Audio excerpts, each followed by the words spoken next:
Från coronaberedskap till brottsbekämpning hörs samma urskuldande klagosång.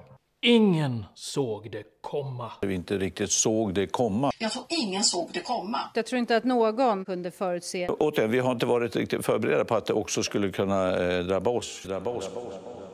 Är det verkligen möjligt att ingen någonsin ser någonting komma i myndighetssverige? Eller är det en undanflykt som röjer andra problem i den svenska statsförvaltningen? Jag heter Henrik Jönsson och jag är en oberoende libertariansk entreprenör och samhällsdebattör. I veckan avslöjade Sveriges Radios Ekot att Folkhälsomyndigheten sedan den 17 mars slutat anteckna viktiga delar av Sveriges beredskapsplanering med konsekvensen att denna viktiga information inte längre är tillgänglig för allmänheten. Varför har svenska myndigheter så svårt att se vart saker är på väg? Varför vill man begränsa allmänhetens insyn? Och vad blir konsekvenserna av ett bristande ansvarsutkrävande? Dessa frågor tar jag upp i veckans video. Gillar du mina filmer så är jag tacksam om du stöttar mig via något av betalningsalternativen här ute till vänster. Att producera en aktuell film varenda vecka skulle inte vara möjligt utan ert fortsatt generösa stöd. Ett stort tack för det. Prenumerera gärna på min kanal här nedanför om du inte redan har gjort det. Klicka i klockikonen och skriv upp dig på mitt veckobrev för att inte missa när jag släpper nya filmer. Vilket jag gör med subatomär noggrannhet varenda lördagsmorgon klockan 08:00 svensk tid. Idag pratar jag om aningslöshet, agitation och ansvar. Häng med!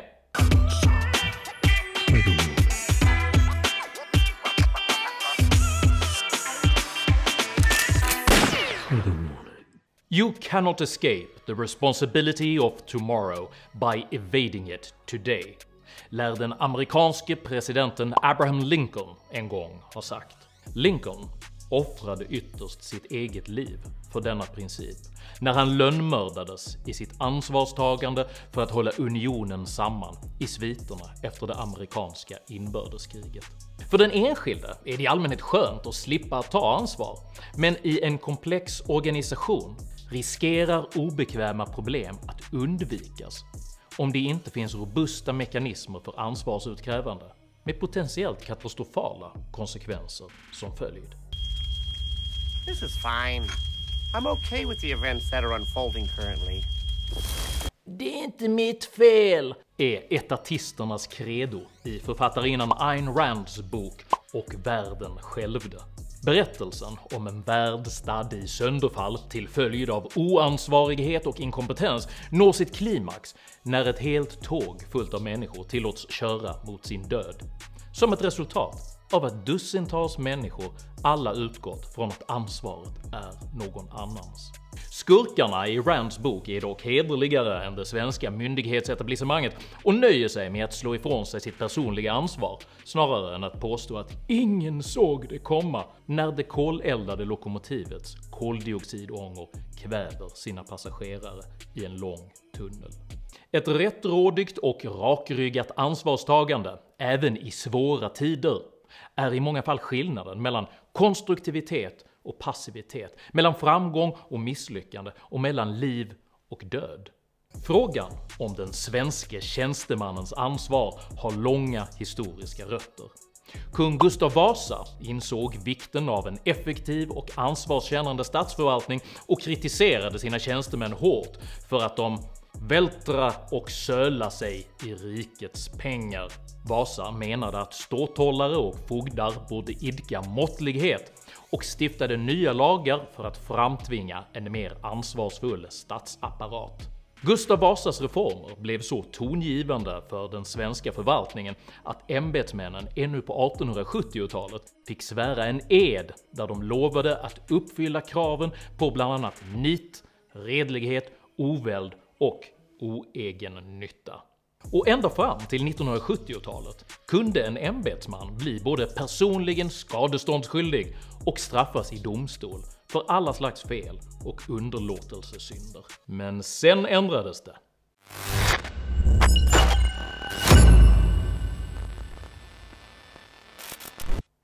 Större delen av ämbetsmannaansvaret ströks 1975 efter en reform som expressbereddes av bland andra Olof Palmes vän och konsultativa statsråd Carl Lidbom.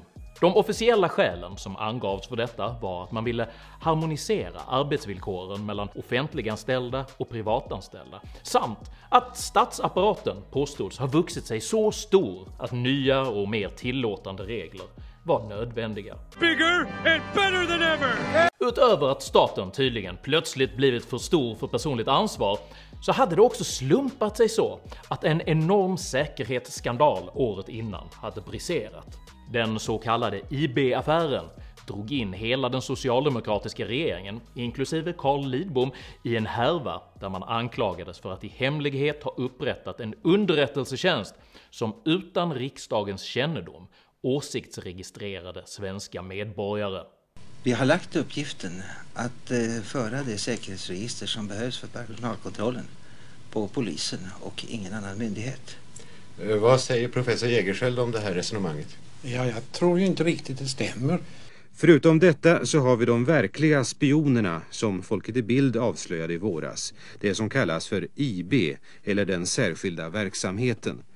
Sveriges spioner är tänkta, säger man, att delta i en internationell byteshandel med hemliga uppgifter, även om det sker med mer eller mindre tvivelaktiga metoder. Avskaffandet av ämbetsmannaansvaret stärkte statens och myndigheternas makt genom att göra det svårare för ämbetsmän att dömas för tjänstefel och minskade den offentliga inblicken i myndigheternas arbete.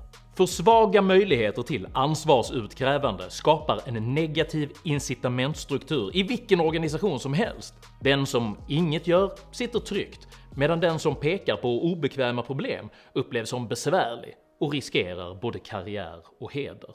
Ett företag som drivs på detta sätt gör omedelbart konkurs och ersätts av mer ansvarsfulla verksamheter. Are you saying my money's all gone? But I made all the right moves, didn't I? Yes, sir. Every move a right one. I see it all now. You're just a bunch of yes men. I was making the wrong moves and you were too gutless to tell me. Isn't that right? Yes, sir. Right on, sir. Men statsförvaltningen gör inte konkurs, eftersom den tilldelas medborgarnas pengar varje år oavsett hur den presterar. Resultatet är däremot detsamma som för ett vanskött företag. Man undviker in i det sista att kännas vid obekväma problem och försöker istället att skylla ifrån sig.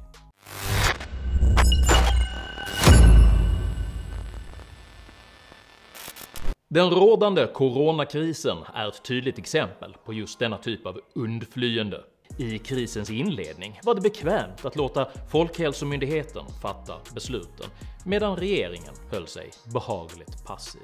En stor lyhördhet inför expertisens råd. Men vi bedömer det från fall till fall och lyder myndigheternas råd.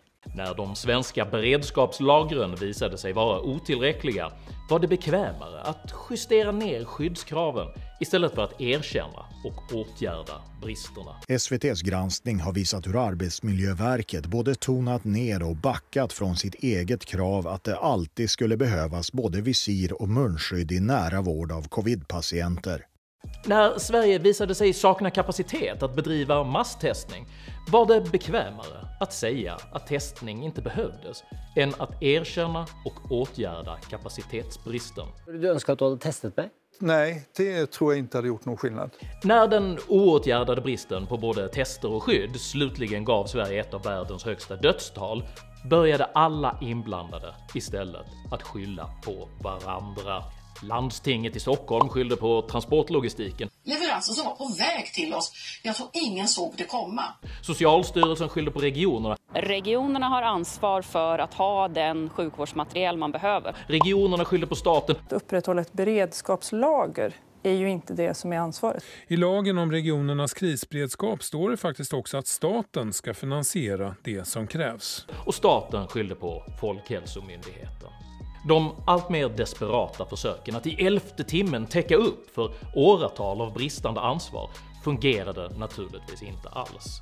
Den testkoordinator som man under buller och bång tillsatte för att få ordning på den svenska testningen avgick efter bara 3 veckor på jobbet utan att varken regeringen eller Folkhälsomyndigheten ens kände till det. Då meddelar hon att hon går tillbaka till sin professur, sin heltidsprofessur på Karolinska institutet. Samtidigt så har Folkhälsomyndigheten meddelat att hon ska börja jobba hos dem den 1 juni. Men det säger hon att nej, det ska hon inte göra. Ja, det är ju ytterligare ett bevis på att regeringen inte klarar av att styra upp det här.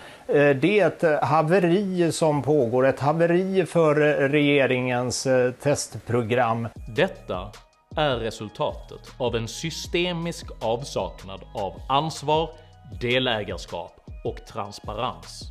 Folkhälsomyndigheten har sedan den 17 mars även slutat nedteckna de beredskapssamtal man för med smittskyddsläkare varje vecka, med konsekvensen att det inte längre finns några offentliga handlingar att tillgå.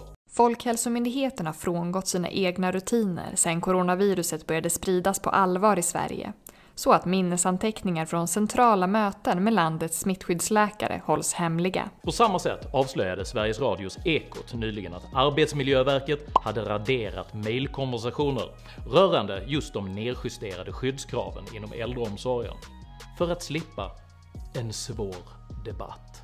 Detta är inte några enskilda undanflykter i en unikt svår kris. Det rör sig om sedan decennier institutionaliserade metoder för att kringgå offentlighetsprincipen och för att undvika ansvarsutkrävande.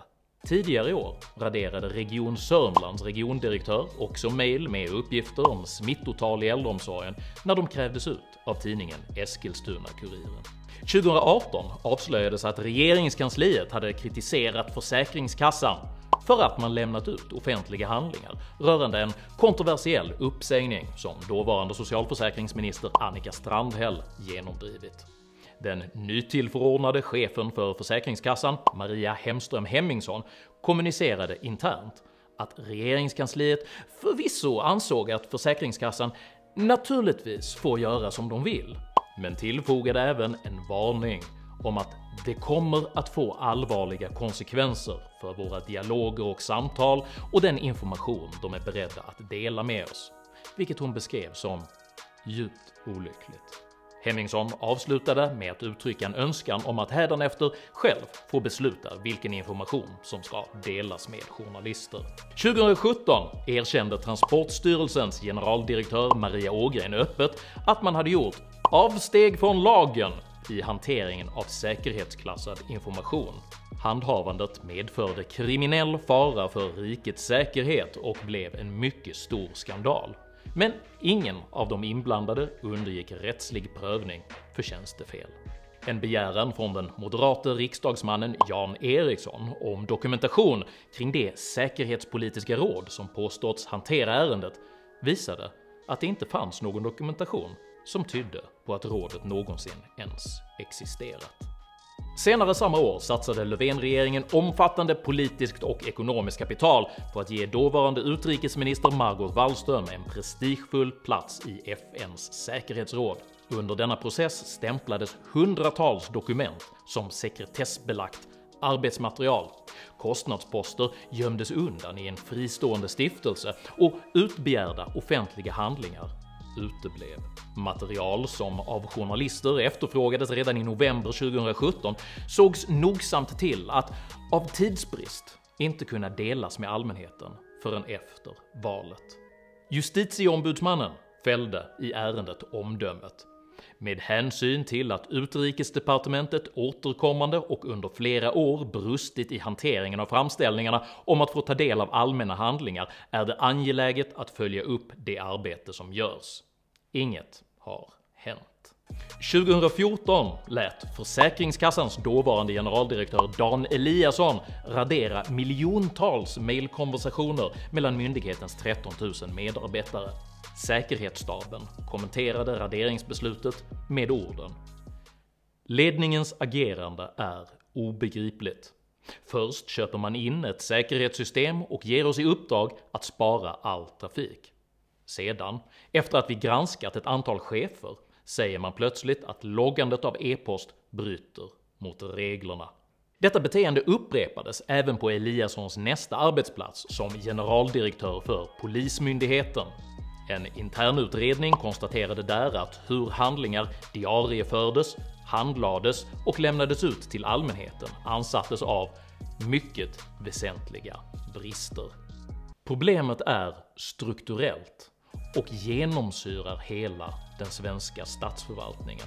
Offentlighetsprincipen rundas regelmässigt. Myndigheterna präglas av ideologisk aktivism och politisk styrning i högre grad än av konsekvensneutralt ansvarstagande.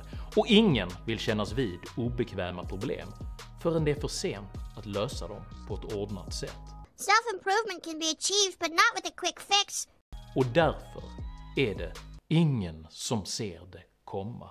Detta är inte värdigt en rättsstat med ett av världens högsta skattetryck. Det är däremot den direkta konsekvensen av en statsförvaltning utan tillräckligt tjänstemannaansvar.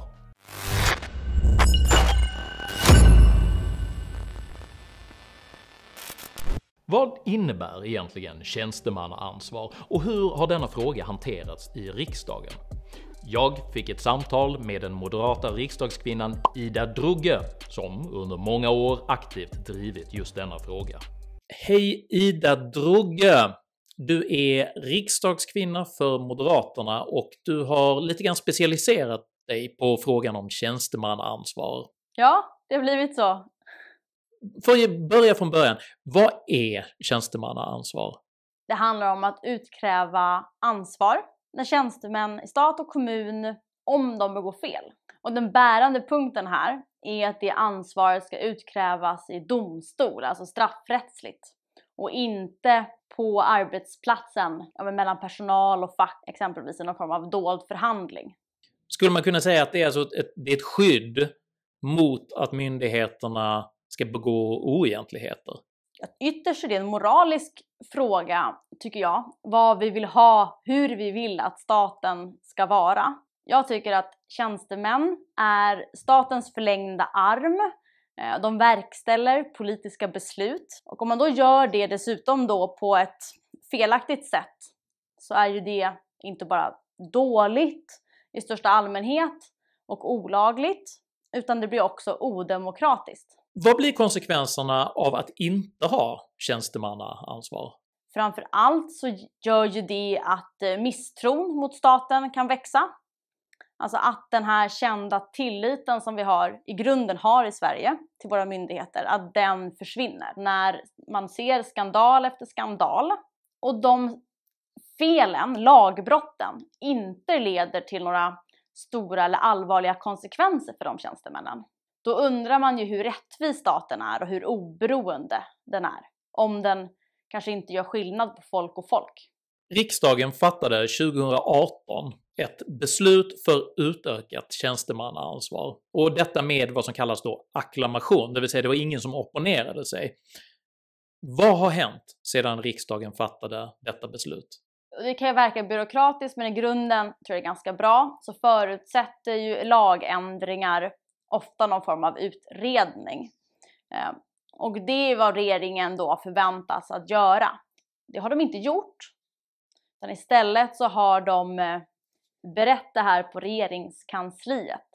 Och det har man gjort i 2 år. Och sen så nu så kommer man med direktiv. Men ja, de är ju inte i linje med riksdagens beslut då, tyvärr. Den 18 april 2018 uppmanade alltså en enig riksdag regeringen att utreda och lämna förslag på ett utökat straffrättsligt ansvar för tjänstemän. Beslutet fattades med så kallad acklamation, vilket innebär att det inte ens fanns någon opposition i frågan. För alla vill ha det här. Eller nästan alla vill ha det här. Man måste nämligen minnas att det var valår och att Socialdemokraterna riskerade omfattande negativ publicitet om man hade fortsatt att förhindra det ansvarsutkrävande som statsminister Olof Palme med så digra demokratiska konsekvenser avskaffat 1975. Sen när just dessa ämbetsmän och domare går igång, då ropar man på att politikerna ska ingripa för att sätta stopp på dem. då är det ingen ordning så att säga, på hjälmvindlingarna. Efter 2 års väntan och otaliga påstötningar från riksdagen kom så slutligen ett direktiv i frågan.